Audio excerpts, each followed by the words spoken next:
Hello everyone and welcome back to my channel. तो ये है मेरी लास्ट 20 डेज की स्ट्रेटजी एसबीआई पीओ के लिए। और काफ़ी लोगों ने मुझे कमेंट किया था कि आप एसबीआई पीओ के लिए एक स्ट्रेटजी वीडियो बनाओ। तो उन लोगों के लिए मैं लेके आ गया हूँ ये वीडियो। और मैं ये सब करने वाला हूँ एसबीआई पीओ के लिए। तो जैसा कि आप सभी लोगों को पता है कि जो एग्ज़ाम डेट है वो 17, 18, 19, 20 दिसंबर दी गई है नोटिफिकेशन में। तो इस डेट को एग्ज़ाम होने की संभावना है और इसी डेट पे होगा आई थिंक।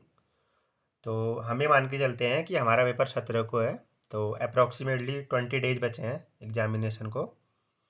तो मैं जो करने वाला हूँ वो आप लोगों के साथ शेयर करूँगा इन 20 डेज में। तो मेरे दो तरीके की मेरी स्ट्रैटेजी है। पहला तो ये कि मैं डेली बेसिस पे कॉमन चीज़ें हैं और मैं अलग अलग दिन अलग अलग चीज़ें करूँगा। जैसे कि जो मेरा डेली का जो चीज़ें हैं जो मैंडेटरी है मेरे लिए, वो है कि एक प्री मॉक डेली और इंग्लिश रीडिंग में डेली करूँगा। तो ये तो मेरा डेली चलेगा ये वाला टाइम टेबल। और इसके अलावा मैं एक दिन में मैं एक सब्जेक्ट को फोकस में लूँगा। सपोज़ दैट कल अगर मैं रीजनिंग करूँगा तो मैं सिर्फ रीजनिंग ही करूँगा और परसों को मैं क्वांट करूँगा। तो परसों को मैं पूरा दिन मैं क्वांट ही करूँगा, इसके अलावा कुछ नहीं करूँगा। तो अगर मैं बात करूँ कल के लिए तो ये 24 नवंबर का आप मेरा देख सकते हो टू डू लिस्ट।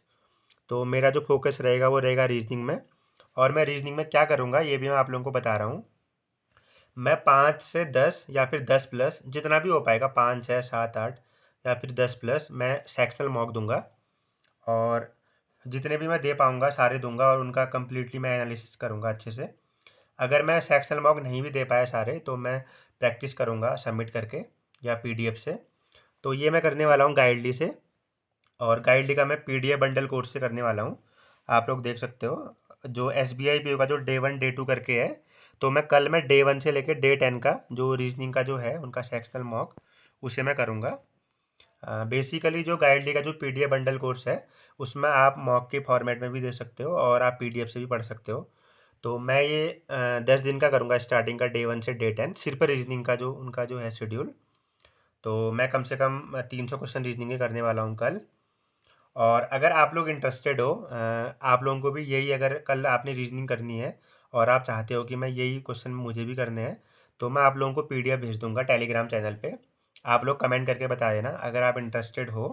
तो तभी मैं भेजूंगा, नहीं तो मैं नहीं भेजूंगा टेलीग्राम पे। तो आप लोग भी मेरे साथ कर सकते हो। कल हम 5 से 10 सेट करेंगे रीजनिंग के प्रैक्टिस। ऐसे ही फिर हम परसों को हम मैथ्स लेके चलेंगे, फिर हम रीजनिंग लेके चलेंगे। और क्योंकि मेरा इंग्लिश कंपैरेटिवली वीक है तो इंग्लिश तो मैं डेली दूंगा ही दूंगा और मॉक तो मैंडेटरी है। तो ये थी मेरी लास्ट 20 डेज की स्ट्रैटेजी।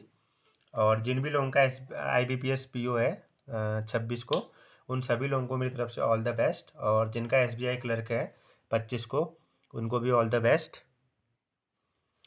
एंड मैं साथ साथ में S B I clerk mains की भी तैयारी करूँगा। उसका मैं टाइम टेबल नहीं दे रहा हूँ क्योंकि मुझे नहीं लगता कि मेरा क्लियर होगा। फिर भी कुछ परसेंट चांसेज हैं, कट ऑफ कुछ भी जा सकता है और मे बी नॉर्मलाइजेशन हो जाए तो मे बी मेरा हो जाए।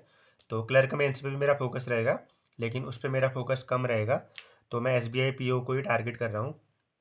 और जिन लोगों का I B P S P O नहीं हुआ या फिर एस बी आई क्लर्क गंदा गया है, तो वो लोग बिल्कुल भी ये ना सोचें कि हम S B I P O clear नहीं कर सकते। आप यकीन नहीं मानोगे, लास्ट ईयर मेरा एक फ्रेंड था, उसके 78 उसने अटैम्प्ट करे थे प्री में आईबीपीएस क्लर्क में। और उसका स्कोर आया था 64 ओनली और कट ऑफ गई थी 78। तो आप लोग सोच सकते हो कि उसके कम से कम 14 नंबर कम थे कट ऑफ से और इंग्लिश में सिर्फ 5 नंबर थे उसके। लेकिन उसी बंदे ने आईबीपीएस क्लर्क के बाद S B I P O pre निकाला है और S B I P O pre में उसके 63 मार्क्स थे और कट ऑफ भी 63 थी और उसने 57 अटैम्प्ट करे थे आई थिंक। तो ऐसा बिल्कुल भी नहीं है। अगर आपका एक पेपर अगर आपका नहीं हुआ है, दूसरा भी नहीं हुआ है, तो ये भी नहीं होगा। ऑल्दो यहाँ वैकेंसी कम है लेकिन इसका मतलब ये नहीं कि आप नहीं कर सकते हो। तो ये बिल्कुल सेल्फ डाउट करना बंद कर दो कि I B P S P O में तो 10,000 वैकेंसीज थे और 1 लाख लोगों को लिया और इसमें तो 1600 हैं और सिर्फ 16,000 लोगों को लेंगे तो मेरा नहीं होगा। ऐसा बिल्कुल भी नहीं है। हर एग्ज़ाम दिन का जो हमारा रहता है वो हर एग्ज़ाम डिफरेंट होता है।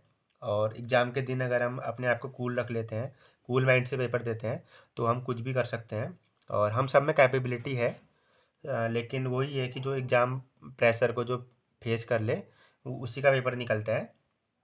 तो ये था मेरा शेड्यूल। तो ठीक है, फिर आप लोग कमेंट कर देना अगर आप लोगों को पीडीएफ चाहिए, और अगर आप लोग सहमत हो मेरी स्ट्रैटेजी से और मेरे टाइम टेबल से तो कमेंट करना हाँ ये सही है। और आप लोग भी मुझे सजेस्ट कर सकते हो कि नहीं ये गलत है, आपको ऐसे ऐसे करना चाहिए। तो अपने अपने व्यू पॉइंट आप लोग रख सकते हो। तो ठीक है, फिर मिलते हैं नेक्स्ट वीडियो में। Thank you so much.